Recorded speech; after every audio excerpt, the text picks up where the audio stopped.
ਸਤਿ ਸ਼੍ਰੀ ਅਕਾਲ। World news ਦੇਖ ਰਹੇ ਸਾਰੇ ਦਰਸ਼ਕਾਂ ਦਾ ਸਵਾਗਤ ਹੈ। ਮੈਂ ਹਾਂ ਗੁਰਿੰਦਰ ਸਿੰਘ। ਖਬਰਾਂ ਦੀ ਸ਼ੁਰੂਆਤ ਕਰ ਲੈਂਦੇ ਹਾਂ ਹੈਡਲਾਈਨਸ ਦੇ ਨਾਲ।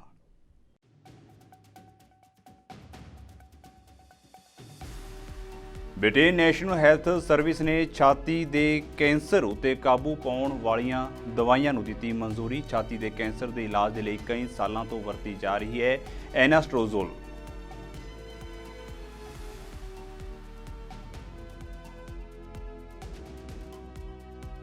ਉੱਤਰੀ ਫਰਾਂਸ ਦੇ ਵਿੱਚ ਹੜ੍ਹਾਂ ਦੀ ਤਬਾਹੀ, ਸੜਕਾਂ ਦੀ ਆਵਾਜਾਈ ਪ੍ਰਭਾਵਿਤ, ਦਰਜਨਾਂ ਸਕੂਲ ਕਾਲਜ ਹੋਏ ਬੰਦ।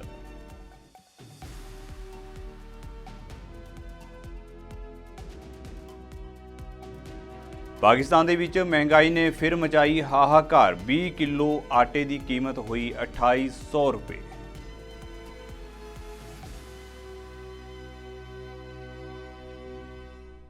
ਤੇ ਹੁਣ ਖਬਰਾਂ ਵਿਸਥਾਰ ਦੇ ਨਾਲ। ਬ੍ਰਿਟੇਨ ਦੇ ਨੈਸ਼ਨਲ ਹੈਲਥ ਸਰਵਿਸ ਨੇ ਅੱਜ ਐਲਾਨ ਕੀਤਾ ਹੈ ਕਿ ਛਾਤੀ ਦੇ ਕੈਂਸਰ ਦਾ ਖਤਰਾ ਘਟਾਉਣ ਦੇ ਮਨੋਰਥ ਨਾਲ ਇੱਕ ਦਵਾਈ ਦੀ ਵਰਤੋਂ ਨੂੰ ਮਨਜ਼ੂਰੀ ਦੇ ਦਿੱਤੀ ਗਈ ਹੈ, ਜਿਸ ਨਾਲ ਇਹ ਜ਼ੋਖਮ ਦਾ ਸਾਹਮਣਾ ਕਰ ਰਹੀਆਂ ਹਜ਼ਾਰਾਂ ਔਰਤਾਂ ਨੂੰ ਲਾਭ ਹੋਵੇਗਾ। ਛਾਤੀ ਦੇ ਕੈਂਸਰ ਦੇ ਇਲਾਜ ਲਈ ਕਈ ਸਾਲਾਂ ਤੋਂ ਵਰਤੀ ਜਾ ਰਹੀ ਹੈ ਐਨਾਸਟ੍ਰੋਜ਼ੋਲ ਅਤੇ ਇਸ ਨੂੰ ਅੱਜ ਬਰਤਾਨੀਆ ਦੀ ਦਵਾ ਅਤੇ ਸਿਹਤ ਸੰਭਾਲ ਉਤਪਾਦ ਰੈਗੂਲੇਟਰੀ ਏਜੰਸੀ ਯਾਨੀ ਕਿ MHRA ਨੇ ਇਸ ਨੂੰ ਲਾਇਸੈਂਸ ਦੇ ਦਿੱਤਾ ਹੈ।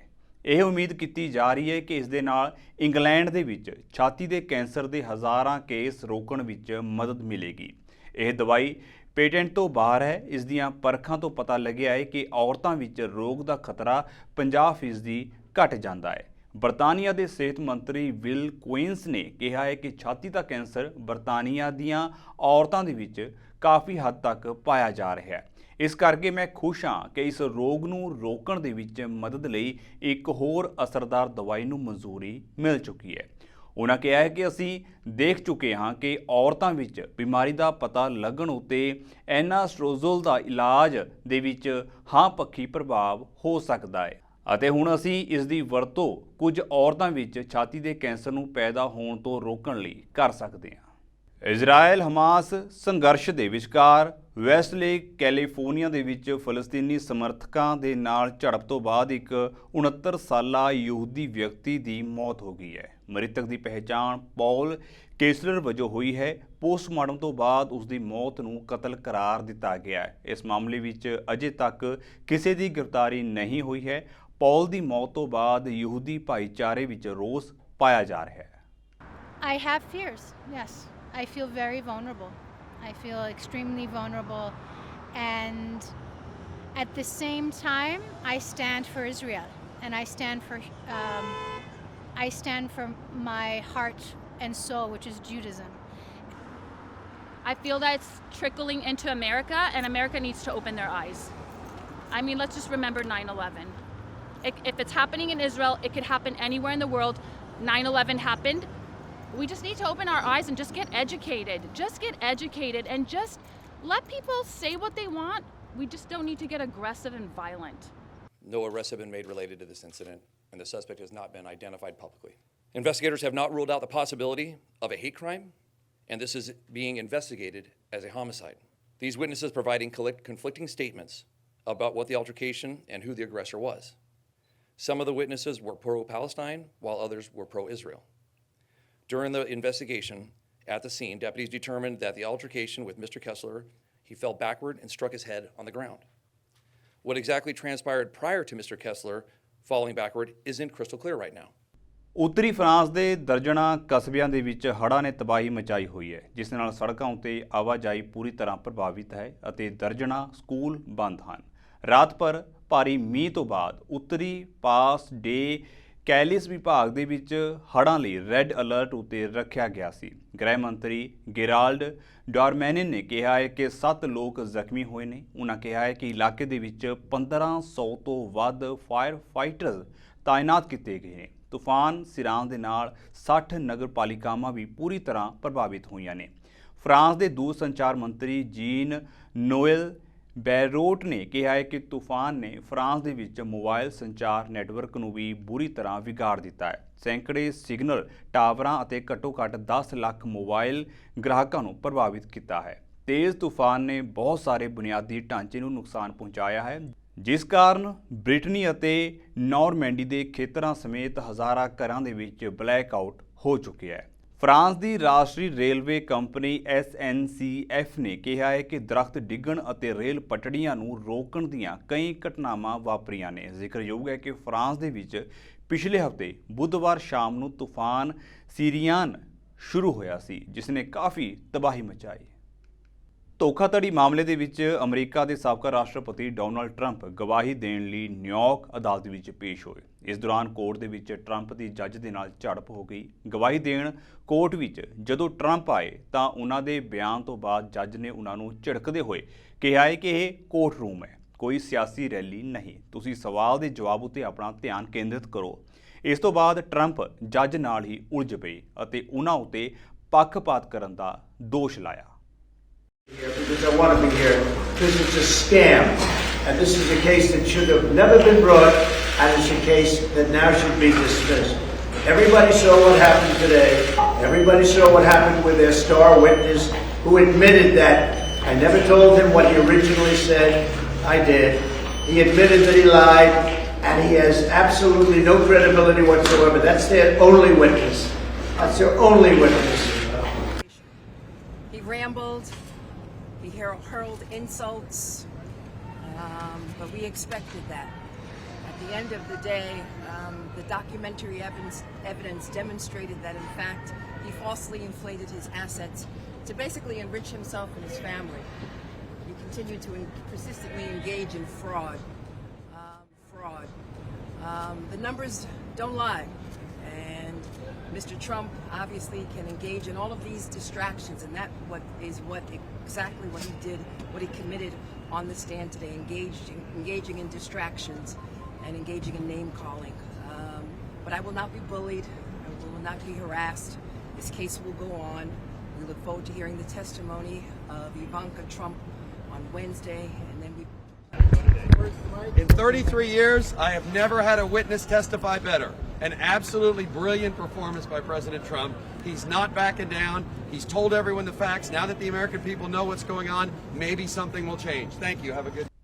ਯਾਦਗਾਰੀ ਭਾਸ਼ਣਾਂ ਦੌਰਾਨ ਸ਼ਾਂਤ ਰੋਂਦੇ ਹੋਏ ਲੋਕ, ਮੋਮਬੱਤੀਆਂ ਜਗਾਉਂਦੀ ਹੋਈ ਸੋਗ ਦੇ ਵਿੱਚ ਡੁੱਬੀ ਭੀੜ ਇਜ਼ਰਾਈਲ ਹਮਾਸ ਜੰਗ ਦੇ ਵਿੱਚ ਭੁਗਤੇ ਸੰਤਾਪ ਦੀ ਗਵਾਹੀ ਭਰ ਰਹੀ ਹੈ।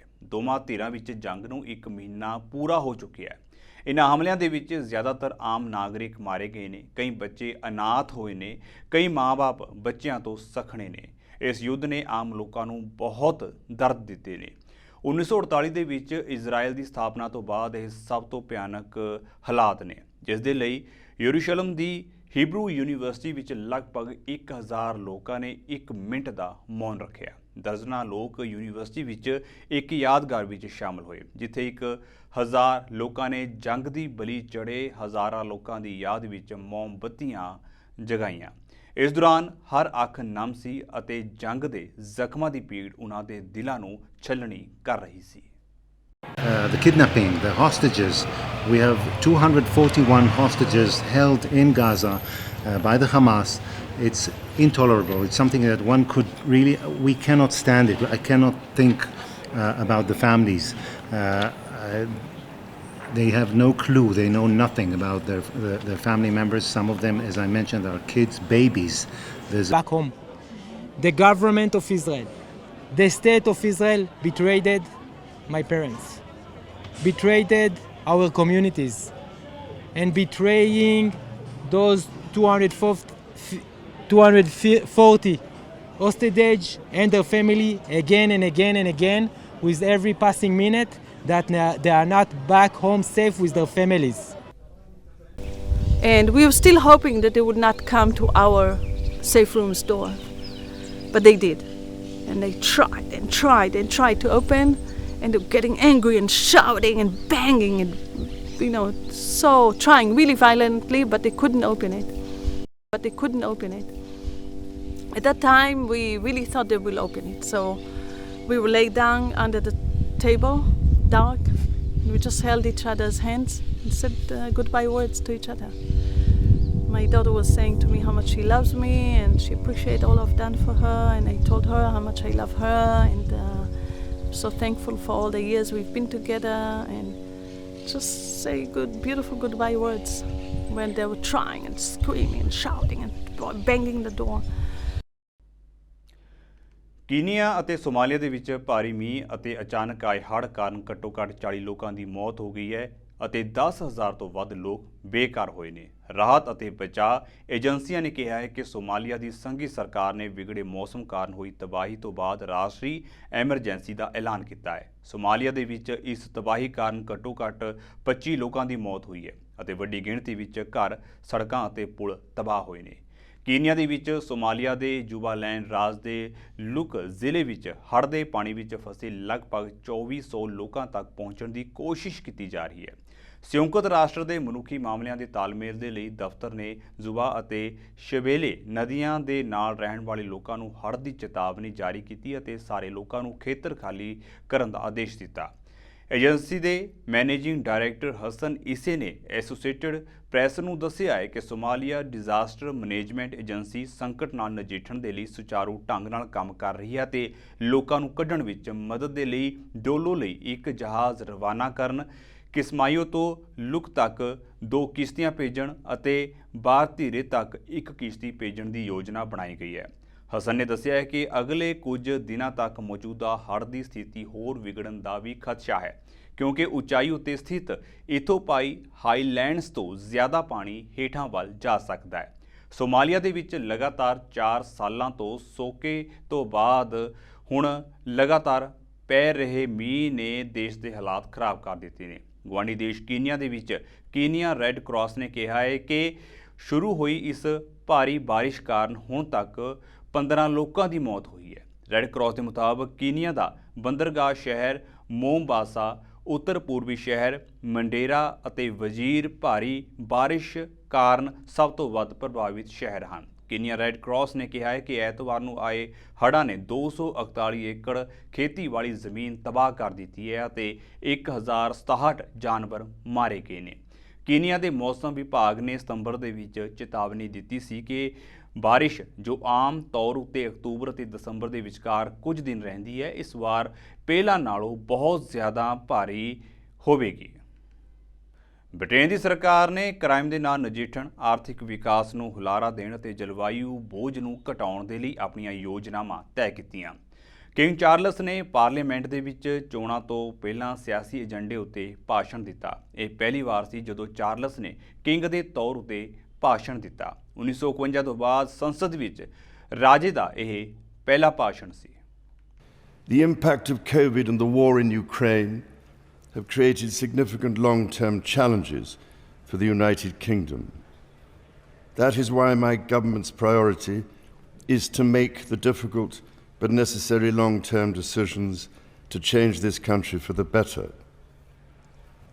My minister's focus is on increasing economic growth and safeguarding the health and security of the British people for generations to come. My government will continue to take action to bring down inflation, to ease the cost of living for families, and help businesses fund new jobs and investment. Legislation will be introduced to strengthen the United Kingdom's energy security and reduce reliance on volatile international energy markets and hostile foreign regimes. This bill will support the future licensing of new oil and gas fields, helping the country to transition to net zero by 2050 without adding undue burdens on households. My ministers will introduce new legal frameworks to support the safe commercial development of emerging industries such as self-driving vehicles, introduce new competition rules for digital markets, and encourage innovation in technologies such as machine learning.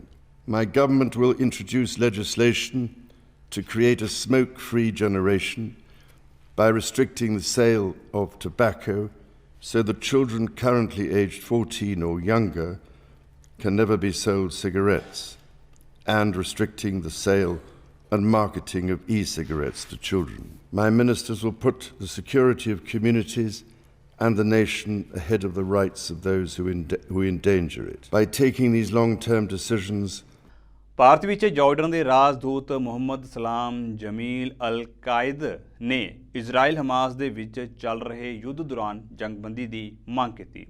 Jordan ਦੇ ਰਾਜਦੂਤ ਨੇ ਕਿਹਾ ਹੈ ਕਿ Bharat Israel ਫਲਸਤੀਨ ਸੰਘਰਸ਼ ਦੀ ਸਮੱਸਿਆ ਨੂੰ ਹੱਲ ਕਰਨ ਲਈ ਭੂਮਿਕਾ ਨਿਭਾ ਸਕਦਾ ਹੈ। ਅਲ-ਕਾਇਦ ਨੇ ਕਿਹਾ ਹੈ ਕਿ ਇਸ ਸਬੰਧ ਵਿੱਚ ਭਾਰਤ ਦੁਨੀਆ ਦੇ ਵਿੱਚ ਇੱਕ ਉੱਭਰਦੀ ਸ਼ਕਤੀ ਹੈ ਅਤੇ ਕਈ ਅੰਤਰਰਾਸ਼ਟਰੀ ਮੁੱਦਿਆਂ ਵਿੱਚ ਉਲਝ ਰਿਹਾ ਹੈ ਅਤੇ ਪਹਿਲਾਂ ਹੀ ਸਹਾਇਤਾ ਭੇਜ ਚੁੱਕਿਆ ਹੈ। Actually, Jordan's position is very clear for everybody. We call stopping the war right away. We call for ceasefire to be put on to save the civilian casualties. We also stand for releasing all hostages. Okay, that's the Jordanian position that has been articulated by His Majesty the King Abdullah II, by Her Majesty the Queen, by the Prime Minister, the Foreign Minister, by everybody in Jordan are calling for ceasefire to be implemented right away and to stop the bombing of the civilian people. We've seen over 10,000 people now has been killed, including many children, many women, many elderly. So we need this war to be stopped right away and let the humanitarian aids take its way to those needy people who are under bombardment by the Israeli forces. So do you also condemn what Hamas did on October 7th? Please don't ask this typical question. Everybody is asking the same questions. You cannot ask this question and forget 75 years of occupation and killing and transfer and displacement of the Palestinian people. So the matter is much bigger than condemnation of this type. The problem is the occupation has to be ended. Palestinian has been suffering for the last 75 years. The Palestinian question has been for a long time, and we need to do something about it. And in order to have a Palestinian state, because we in Jordan, we believe that we should have two-state solution. We believe in that, and East Jerusalem is the capital of the Palestinian state. So it's not a matter of condemnation or not. Let's talk about the whole issue. Let's look at the larger picture. Glen Maxwell ਨੇ one day ਇਤਿਹਾਸ ਵਿੱਚ ਸਭ ਤੋਂ ਵਧੀਆ ਪਾਰੀ ਖੇਡੀ, ਜਿਸ ਦੇ ਦਮ ਉੱਤੇ ਆਸਟ੍ਰੇਲੀਆ ਨੇ ਅਫਗਾਨਿਸਤਾਨ ਤੋਂ ਜਿੱਤ ਹਾਸਲ ਕੀਤੀ। ਮੈਚ ਵਿੱਚ ਇੱਕ ਸਮੇਂ ਆਸਟ੍ਰੇਲੀਆਈ ਟੀਮ 91 ਦੌੜਾਂ ਉੱਤੇ 7 ਵਿਕਟਾਂ ਗਵਾ ਚੁੱਕੀ ਸੀ ਅਤੇ ਟੀਮ ਹਾਰ ਵੱਲ ਵੱਧਦੀ ਨਜ਼ਰ ਆ ਰਹੀ ਸੀ। ਪਰ ਇਸ ਤੋਂ ਬਾਅਦ ਗਲੇਨ ਮੈਕਸਵੈਲ ਨੇ ਪੈਟ ਕਮਿੰਸ ਦੇ ਨਾਲ ਮਿਲ ਕੇ 8ਵੀਂ ਵਿਕਟ ਲਈ 200 ਤੋਂ ਵੱਧ ਦੌੜਾਂ ਦੀ ਸਾਂਝੇਦਾਰੀ ਕੀਤੀ ਅਤੇ ਟੀਮ ਨੇ ਹਾਰਿਆ ਹੋਇਆ ਮੈਚ 3 ਵਿਕਟਾਂ ਦੇ ਨਾਲ ਜਿੱਤ ਲਿਆ। ਟਾਸ ਜਿੱਤ ਕੇ ਪਹਿਲਾਂ ਬੱਲੇਬਾਜ਼ੀ ਕਰਦੇ ਹੋਏ ਅਫਗਾਨਿਸਤਾਨ ਨੇ ਇਬਰਾਹਿਮ ਜ਼ਦਰਾਨ ਦੇ ਸੈਂਕੜੇ ਦੇ ਦਮ ਉੱਤੇ 291 ਦੌੜਾਂ ਬਣਾਈਆਂ ਅਤੇ ਆਸਟ੍ਰੇਲੀਆ ਨੂੰ ਜਿੱਤ ਲਈ 292 ਦੌੜਾਂ ਦਾ ਟੀਚਾ ਦਿੱਤਾ। ਜਵਾਬ ਦੇ ਵਿੱਚ ਮੈਕਸਵੈਲ ਦੀ ਪਾਰੀ ਦੇ ਦਮ ਉੱਤੇ ਆਸਟ੍ਰੇਲੀਆ ਨੇ 46.5 ਓਵਰਾਂ ਦੇ ਵਿੱਚ 7 ਵਿਕਟਾਂ ਉੱਤੇ 293 ਦੌੜਾਂ ਬਣਾ ਕੇ ਜਿੱਤ ਦਰਜ ਕੀਤੀ। ਮੈਕਸਵੈਲ ਨੇ ਕ੍ਰਿਕਟ ਦੇ ਇਤਿਹਾਸ ਦੀ ਸਭ ਤੋਂ ਵਧੀਆ ਪਾਰੀ ਖੇਡੀ, ਜਿਸ ਤੋਂ ਬਾਅਦ ਦੁਨੀਆ ਭਰ ਦੇ ਕ੍ਰਿਕਟਰ ਉਹਨਾਂ ਦੀ ਤਾਰੀਫ ਕਰਨ ਲਈ ਮਜਬੂਰ ਹੋ ਗਏ ਨੇ। Amazing, absolutely amazing. That's why I wear his number. I feel sorry for Afghanistan, but so happy. It was awful to see Max. So he obviously had some serious back problem, and just watching him in incredible pain and not being able to run between the wickets, but like a true Aussie, like that, the style that we love, just going, I'm not walking off injured, I'll just head it over the fence instead, and just bashing his way injured to victory was history. It was a classic Australian fight back. It was amazing, and we missed seeing him in Gujarat the other day, and we were just devastated. I said, I hope he plays, I hope he has a really amazing game, and I got more than I could have wished for. Amazing. This was in a different situation, 91 for 7, and still they chased more than 200 runs partnership. Probably the best game I've ever seen and will ever see. And we saw it live. We just. And he's got his Maxwell t-shirt. That was an epic fight back that will go down in Australian folklore as, you know, the fight back, that he was injured, that really that classic Aussie spirit, just over the fence it goes. So actually में बहुत ज़बरदस्त match हुआ. हम लोग unexpected, हम लोग लगा कि शायद स्टार्टिंग जिस तरह से अफगानिस्तान ने दी है, जिस तरह अफगानिस्तान खेली है, उस हिसाब से हम लोग को लगा नहीं कि मैच ऑस्ट्रेलिया जीत सकती है, जबकि 5 विकेट भी गिर गया था उसका. उसके बाद मैक्सवेल की जो पारी हमने देखने मिली है, ऐसा लग रहा है हम लोग को वर्ल्ड कप वसूल हो गया. मतलब 200 मारना और मतलब उनकी इंजरी के बाद एक्सीलेंट बैटिंग. ऐसी बैटिंग हमने पहले मैक्सवेल की कभी नहीं देखी. आज तो एक्स्ट्राऑर्डिनरी. एक टाइम में अफगानिस्तान की बॉलिंग जो है खतरनाक लग रही थी. लाइनअप राशिद खान हो या मेरे ख्याल से सबकी बॉलिंग आज मैक्सवेल ने भुला दिया. उन लोगों को समझ में नहीं आ रहा था कि क्या करे. आज बहुत ज़बरदस्त बैटिंग मैक्सवेल की. वर्ल्ड कप बैटिंग ऊपर से दूसरी चीज़ 200 रन जो है आज मैक्सवेल ने मारे हैं. काफ़ी धुआंधार बैटिंग. पहले भी 100 रन 40 बॉल में मारे थे. तो कहीं ना कहीं अब मैक्सवेल का जो फॉर्म है वापस मैक्सवेल का फॉर्म में आना तो सभी के लिए खतरा है भाई. दुनिया के बेस्ट एंड बेस्ट बॉलर के लिए खतरा ही है वो. ਅਸਮਾਨ ਛੂੰਹਦੀ ਮਹਿੰਗਾਈ ਦੀ ਮਾਰ ਚੱਲ ਰਹੀ ਪਾਕਿਸਤਾਨੀ ਜਨਤਾ ਉੱਤੇ ਮਿਲ ਮਾਲਕਾਂ ਨੇ ਬੋਝ ਹੋਰ ਵਧਾ ਦਿੱਤਾ ਹੈ। ਸਰਗੋਦਾ ਦੇ ਮਿਲ ਮਾਲਕਾਂ ਨੇ ਆਟੇ ਦੀ 20 ਕਿਲੋ ਦੀ ਬੋਰੀ ਦੀ ਕੀਮਤ ਵਿੱਚ 100 ਰੁਪਏ ਦਾ ਵਾਧਾ ਕੀਤਾ ਹੈ। ਡਾਊਨ ਅਖਬਾਰ ਮੁਤਾਬਕ ਕੀਮਤਾਂ ਵਿੱਚ ਵਾਧੇ ਤੋਂ ਬਾਅਦ 20 ਕਿਲੋ ਦੀ ਬੋਰੀ ਦੀ ਕੀਮਤ 2800 ਰੁਪਏ ਹੋ ਗਈ ਹੈ। ਆਟਾ ਮਿਲ ਮਾਲਕ ਸੰਘ ਦੇ ਪ੍ਰਧਾਨ ਮੀਆਂ ਮੁਹੰਮਦ ਨਸੀਮ ਹਸਨ ਅਤੇ ਰਾਓ ਸਾजिद ਮਹਿਮੂਦ ਨੇ ਕਿਹਾ ਹੈ ਕਿ ਕਾਰਜਕਾਰੀ ਸਰਕਾਰ ਦੀਆਂ ਖਰਾਬ ਨੀਤੀਆਂ ਕਾਰਨ ਹੁਣ ਤੱਕ ਕਣਕ ਦਾ ਕੋਟਾ ਮੁਹੱਈਆ ਨਹੀਂ ਕਰਵਾਇਆ ਗਿਆ। ਇਹ ਕਾਰਨ ਹੈ ਕਿ ਸਾਨੂੰ ਪ੍ਰਾਈਵੇਟ ਸੈਕਟਰ ਤੋਂ ਉੱਚੀ ਕੀਮਤ ਉਤੇ ਕਣਕ ਖਰੀਦਣੀ ਪੈ ਰਹੀ ਹੈ। ਮਿਲ ਮਾਲਕਾਂ ਨੇ ਅਨਾਜ ਵਿਭਾਗ ਤੋਂ ਕਣਕ ਦਾ ਕੋਟਾ ਜਾਰੀ ਕਰਨ ਦੀ ਮੰਗ ਕੀਤੀ ਹੈ। ਸੰਘ ਨੇ ਕਿਹਾ ਹੈ ਕਿ ਮਿਲ ਮਾਲਕ ਉੱਚੀ ਕੀਮਤ ਉਤੇ ਕਣਕ ਖਰੀਦ ਕੇ ਸਰਕਾਰੀ ਦਰ ਉਤੇ ਆਟਾ ਨਹੀਂ ਵੇਚ ਸਕਦੇ। ਸਤੰਬਰ ਮਹੀਨੇ ਵਿੱਚ ਪਾਕਿਸਤਾਨ ਦੇ ਵਿੱਚ ਮਹਿੰਗਾਈ ਦਰ ਵੱਧ ਕੇ 31.4% ਹੋ ਗਈ ਹੈ। ਅਗਸਤ ਵਿੱਚ ਇਹ 27.4% ਸੀ। ਦਰਅਸਲ ਪੈਟਰੋਲ, ਡੀਜ਼ਲ ਅਤੇ ਊਰਜਾ ਦੀਆਂ ਕੀਮਤਾਂ ਵਧਣ ਕਾਰਨ ਪਾਕਿਸਤਾਨ ਦੇ ਵਿੱਚ ਮਹਿੰਗਾਈ ਵਧੀ ਹੈ। ਪਾਕਿਸਤਾਨ ਹਾਲ ਹੀ ਦੇ ਵਿੱਚ ਦਿਵਾਲੀਏਪਣ ਦੀ ਕਗਾਰ ਉਤੇ ਸੀ, ਪਰ ਪਿਛਲੇ ਜੁਲਾਈ ਦੇ ਵਿੱਚ ਉਸ ਨੂੰ $3 ਅਰਬ ਦਾ ਪੈਕੇਜ ਦੇ ਕੇ ਦਿਵਾਲੀਆਪਣ ਤੋਂ ਬਚਾ ਲਿਆ ਗਿਆ ਸੀ। ਹਾਲਾਂਕਿ ਪਾਕਿਸਤਾਨ ਉਤੇ ਕਈ ਸਖਤ ਸ਼ਰਤਾਂ ਵੀ ਲਗਾਈਆਂ ਗਈਆਂ ਨੇ, ਜਿਨ੍ਹਾਂ ਵਿੱਚੋਂ ਇੱਕ ਸ਼ਰਤ ਪੈਟਰੋਲ ਅਤੇ ਡੀਜ਼ਲ ਦੀਆਂ ਕੀਮਤਾਂ ਵਧਾਉਣ ਦੀ ਸੀ, ਜਿਸ ਕਾਰਨ ਪਾਕਿਸਤਾਨ ਸਰਕਾਰ ਨੇ ਤੇਲ ਦੀਆਂ ਕੀਮਤਾਂ ਵਿੱਚ ਵਾਧਾ ਕੀਤਾ ਅਤੇ ਨਤੀਜੇ ਵਜੋਂ ਮਈ ਮਹੀਨੇ ਵਿੱਚ 38.0% ਦੀ ਮਹਿੰਗਾਈ ਦਰ ਰਿਕਾਰਡ ਕੀਤੀ ਗਈ। ਉੱਥੇ ਵਿਆਜ ਦਰ ਵੀ 22% ਦੇ ਉੱਚੇ ਪੱਧਰ ਉਤੇ ਪਹੁੰਚ ਗਈ ਹੈ। ਸ਼੍ਰੋਮਣੀ ਗੁਰਦੁਆਰਾ ਪ੍ਰਬੰਧਕ ਕਮੇਟੀ ਉੱਤੇ ਇੱਕ ਵਾਰ ਮੁੜ ਤੋਂ ਬਾਦਲਾਂ ਦਾ ਕਬਜ਼ਾ ਹੋ ਚੁੱਕਿਆ ਹੈ। ਤੀਸਰੀ ਵਾਰ ਫਿਰ ਐਡਵੋਕੇਟ ਹਰਜਿੰਦਰ ਸਿੰਘ ਧਾਮੀ SGPC ਦੇ ਪ੍ਰਧਾਨ ਬਣ ਗਏ ਨੇ। ਸ਼੍ਰੋਮਣੀ ਕਮੇਟੀ ਦੇ ਪ੍ਰਧਾਨ ਦੀ ਚੋਣ ਲਈ ਐਡਵੋਕੇਟ ਹਰਜਿੰਦਰ ਸਿੰਘ ਧਾਮੀ ਅਤੇ ਸੰਤ ਬਲਬੀਰ ਸਿੰਘ ਕੁੰਨਸ ਦਰਮਿਆਨ VOTING ਹੋਈ। ਐਡਵੋਕੇਟ ਹਰਜਿੰਦਰ ਸਿੰਘ ਧਾਮੀ ਦਾ ਨਾਮ ਪ੍ਰੋਫੈਸਰ ਕਿਰਪਾਲ ਸਿੰਘ ਬਡੂੰਗਰ ਨੇ ਪੇਸ਼ ਕੀਤਾ, ਜਦਕਿ ਸੰਤ ਬਲਬੀਰ ਸਿੰਘ ਕੁੰਨਸ ਦਾ ਨਾਮ ਅਮਰੀਕ ਸਿੰਘ ਨੇ ਪੇਸ਼ ਕੀਤਾ। ਸ਼੍ਰੋਮਣੀ ਕਮੇਟੀ ਮੈਂਬਰ ਬਲਵਿੰਦਰ ਸਿੰਘ ਵਈਪੂਈ ਨੇ ਐਂਬੂਲੈਂਸ ਵਿੱਚ ਹੀ ਵੋਟ ਪਾਈ। 151 ਮੈਂਬਰਾਂ ਵਿੱਚੋਂ 137 ਮੈਂਬਰ ਹਾਜ਼ਰ ਹੋਏ। 151 ਵਿੱਚੋਂ 135 ਮੈਂਬਰ ਹਾਜ਼ਰ ਰਹੇ। ਐਡਵੋਕੇਟ ਹਰਜਿੰਦਰ ਸਿੰਘ ਧਾਮੀ ਨੂੰ 118 ਅਤੇ ਕੁੰਨਸ ਨੂੰ 17 ਵੋਟਾਂ ਪਈਆਂ। ਐਡਵੋਕੇਟ ਹਰਜਿੰਦਰ ਸਿੰਘ ਧਾਮੀ ਨੇ ਸੰਤ ਬਲਬੀਰ ਸਿੰਘ ਕੁੰਨਸ ਨੂੰ 101 ਵੋਟ ਨਾਲ ਹਰਾਇਆ। ਪਿਛਲੇ ਸਾਲ ਐਡਵੋਕੇਟ ਹਰਜਿੰਦਰ ਸਿੰਘ ਧਾਮੀ ਨੂੰ 146 ਵੋਟਾਂ ਵਿੱਚੋਂ 104 ਅਤੇ ਵਿਰੋਧੀ ਧਿਰ ਦੀ ਉਮੀਦਵਾਰ ਬੀਬੀ ਜਗੀਰ ਕੌਰ ਨੂੰ 42 ਵੋਟਾਂ ਹਾਸਲ ਹੋਈਆਂ ਸਨ। 2 ਵੋਟਾਂ ਰੱਦ ਹੋਈਆਂ। ਜਾਂਦਿਆਂ ਦੀ ਇੱਕ ਵਾਰ ਫਿਰ ਤੋਂ ਨਜ਼ਰ ਮਾਰ ਲੈਂਦੇ ਹਾਂ ਹੈਡਲਾਈਨਸ ਉੱਤੇ।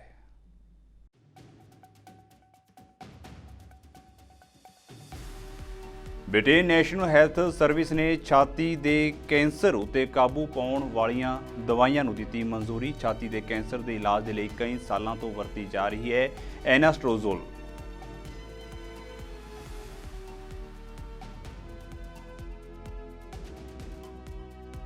ਉੱਤਰੀ ਫਰਾਂਸ ਦੇ ਵਿੱਚ ਹੜ੍ਹਾਂ ਦੀ ਤਬਾਹੀ, ਸੜਕਾਂ ਦੀ ਆਵਾਜਾਈ ਪ੍ਰਭਾਵਿਤ, ਦਰਜਨਾਂ ਸਕੂਲ ਕਾਲਜ ਹੋਏ ਬੰਦ।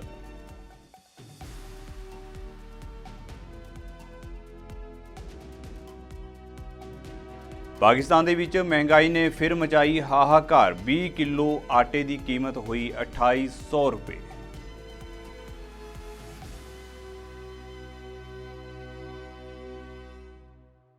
ਸੋ ਫਿਲਹਾਲ ਦੇ ਲਈ ਵਰਲਡ ਨਿਊਜ਼ ਦੇ ਵਿੱਚ ਇੰਨਾ ਹੀ, ਤੇ ਹੁਣ ਮੈਨੂੰ ਇਜਾਜ਼ਤ ਦਿਓ।